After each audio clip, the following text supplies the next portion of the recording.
Hello everyone, welcome back to the YouTube channel entrance वाला और @doctor Alam. I am Mohammad Uvais Alam, third year MBBS student at government medical college Fatehpur.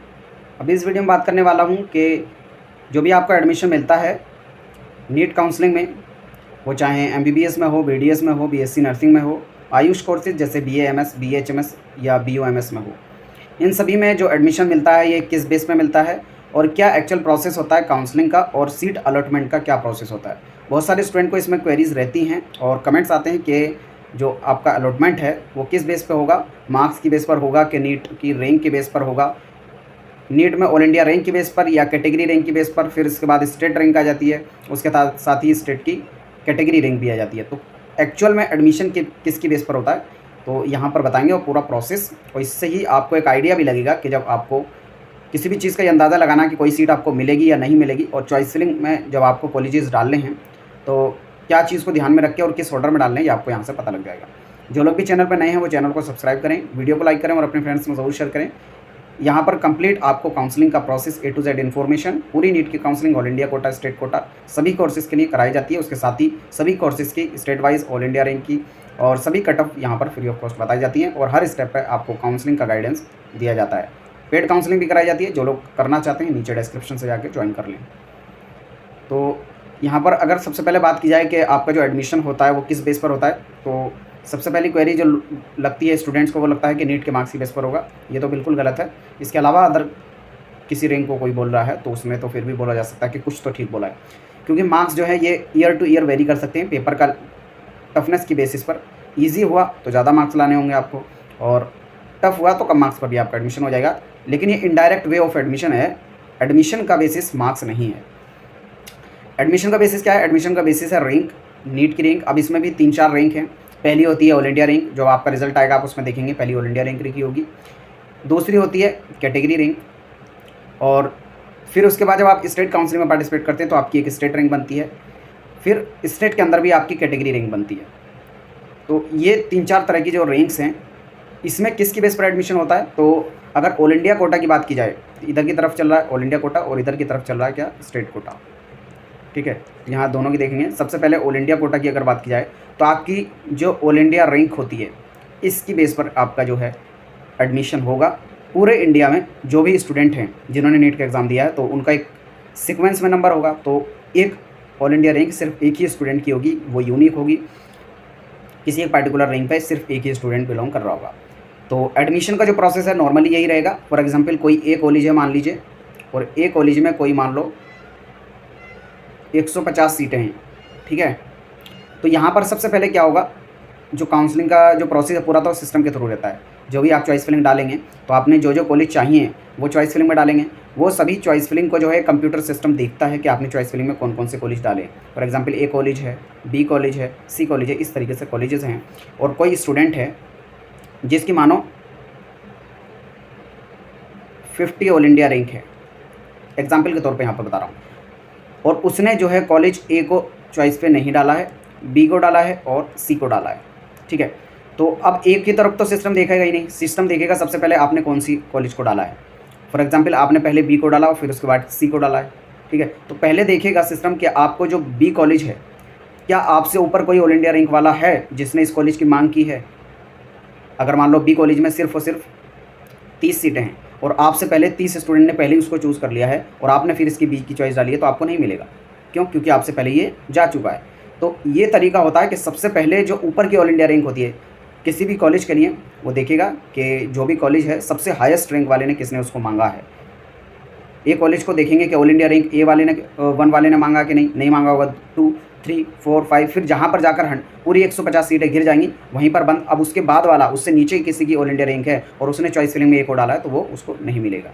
उसी तरीके से आपने जो भी चॉइस फिलिंग डाली है, फॉर एग्जाम्पल आपने कोई कॉलेज डाले MBC, कोई भी कॉलेज XYZ आप डाल सकते हैं। तो आपने पहला कॉलेज पहली चॉइस पर डाला M, तो सिस्टम देखेगा कि आपकी रैंक पर जो है ऑल इंडिया रैंक के हिसाब से यहाँ पर आपको ये कॉलेज मिल रहा है या नहीं।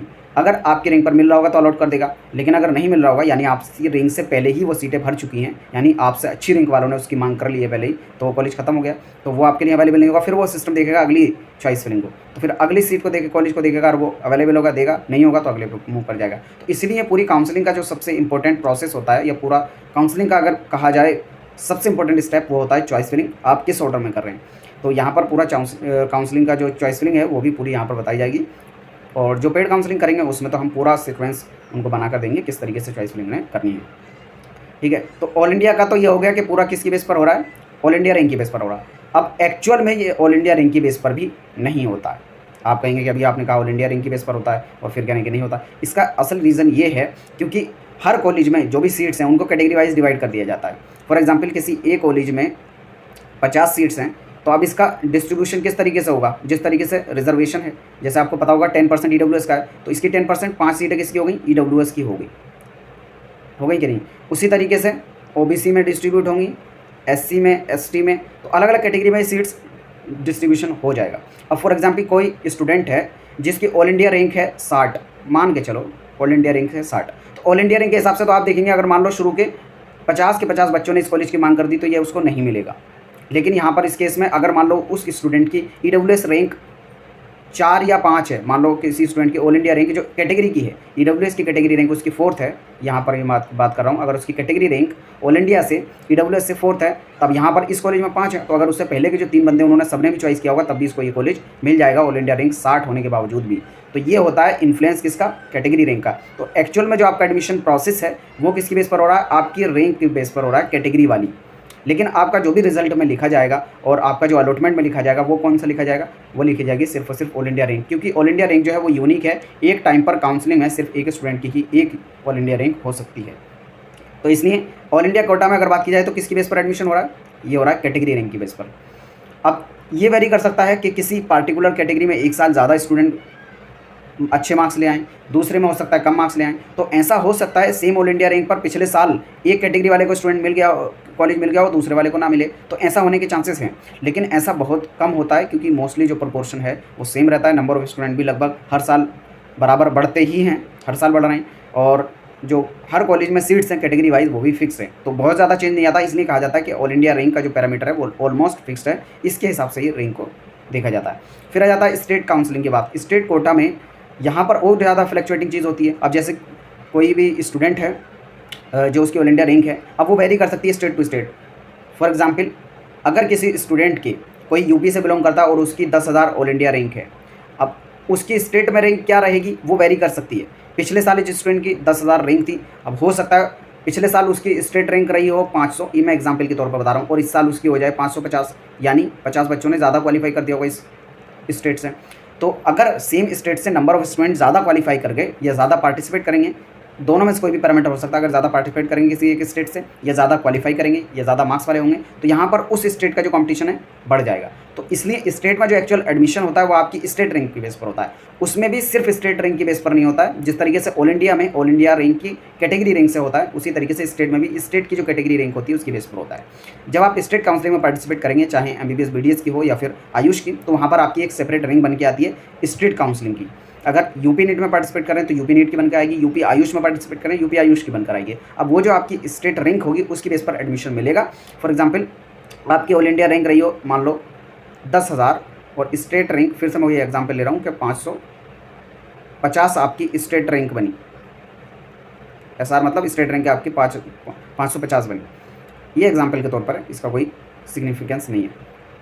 और फिर इसमें से भी अब जो 550 बनी है, यानी स्टेट के अंदर जिन्होंने किसी एक पार्टिकुलर स्टेट काउंसिल में पार्टिसिपेट किया है, आपसे आगे कितने 549 बच्चे आगे हैं और 550वां नंबर आपका है। अब इसमें अलग अलग कैटेगरी के स्टूडेंट होंगे, आपकी कौन सी कैटेगरी है, उसमें कितने बच्चे हैं, तो ये आपकी क्या होगी, एक स्टेट की कैटेगरी रैंक बनेगी। अब उसकी बेस पर आपका एडमिशन होगा किसी भी कॉलेज में, जो आप चॉइस फिलिंग डालेंगे उस कॉलेज में उस कैटेगरी की सीट्स है या नहीं, उसकी बेस पर देखा जाएगा। अगर उस कॉलेज में जिस कैटेगरी के आप हैं उसकी सीट्स अवेलेबल है तो आपको दे दी जाएगी, अगर आपके रैंक की बेस पर मिल रही होगी तो। यानी आपसे जो ऊपर वाली रैंक वाले बच्चे हैं जिनकी अच्छी रैंक है, अगर उन्होंने उसको चॉइस नहीं किया है यानी सीट्स खाली हैं अभी, तो आपको मिल जाएगी। तो ये तो हो गया सिग्निफिकेंस। तो एक्चुअल में जो आपका एडमिशन होता है वो किसकी बेस पर होगा, स्टेट की कैटेगरी रैंक की बेस पर होगा। लेकिन यहाँ पर भी जब आपका अलॉटमेंट लेटर आएगा, कोई भी काउंसलिंग का प्रोसेस होगा, वहाँ पर भी लिखी जाएगी, क्या लिखी यही जाएगी, ऑल इंडिया रैंक। तो इसीलिए सबसे ज़्यादा जो इंपॉर्टेंट रहती है वो ऑल इंडिया रैंक रहती है, क्योंकि इसमें बहुत ज़्यादा वेरिएशन नहीं आता है। तो हर जगह लिखी जाएगी आपकी ऑल इंडिया रैंक, लेकिन एडमिशन जो है आपकी कैटेगरी रैंक के बेस पर होगा। और उसके साथ ही स्टेट में पार्टिसिपेट करें तो स्टेट रैंक और स्टेट की कैटेगरी रैंक की बेस पर होगा। और एक और चीज़ बता दूं, जो भी स्टूडेंट कैटेगरी से अगर बिलोंग करते हैं और उनके मार्क्स इतने हैं कि उनको जनरल से कॉलेज मिल जाए तो उनको कैटेगरी से हटाकर जनरल में शिफ्ट कर दिया जाता है। तो इसमें इधर जनरल वाले स्टूडेंट का नुकसान हो जाता है कि जनरल की सीट जो कोई कैटेगरी वाला भी ले सकते हैं, और जो कैटेगरी वाली सीट्स हैं वो बची रह जाती हैं। अब वो किसी भी कैटेगरी के हो सकते हैं। तो ये आई थिंक आपको जो पता लग गया होगा पूरा काउंसलिंग का प्रोसेस के किस बेस पर आपको एडमिशन मिलता है। इसके अलावा आपको कोई डाउट हो काउंसलिंग के प्रोसेस से जानना हो कुछ भी, तो आप नीचे कमेंट बॉक्स में बता देना, मैं ज़रूर अप्लाई करने की कोशिश करूँगा। और आपका कोई पर्सनल डाउट है तो नीचे इंस्टाग्राम का लिंक दिया है, वहाँ से जाकर आप मुझे फॉलो कर पर्सनली पूछ सकते हैं। तब तक के लिए थैंक यू।